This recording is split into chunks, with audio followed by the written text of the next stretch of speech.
Praise the lord. జనవరి 2వ తేదీ 2025 గురువారం కొరకు ఏర్పాటు చేయబడిన నేటి దిన దేవుని వాక్యము. హోషేయ గ్రంథము 14వ అధ్యాయము 7వ వచనం.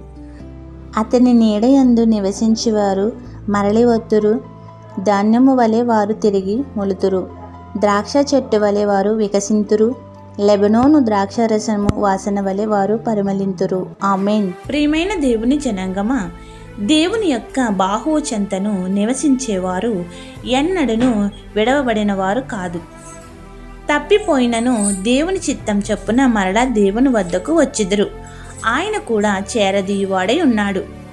దేవుని యొక్క కరుణా కటాక్షములు కలిగిన మనము కరువు బారిన పడినను, ధాన్యపు గింజలు పాడైపోయినను ధాన్యము మరలా చిగురించి మొలక మొలిచినట్లు మొలకెత్తువాడై ఉన్నాడు.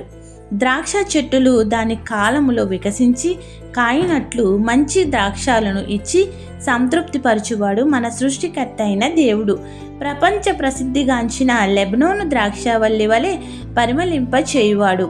కావున భయపడక దిగులు పడక యేసుక్రీస్తు నామమున ధైర్యం కలిగి దేవుని సన్నిధిలో పూర్వపు ప్రార్థనా స్థితిని తిరిగి మళ్ళా పొందుదుముగాక. ఆమేన్. ఇట్లు దేవుని సువార్త పరిచర్యలో మీ సహోదరి. ఆమేన్. God bless you. అందరికీ మరణాత. వందనంబునర్తుము ప్రభో ప్రభో వందనంబునర్తుము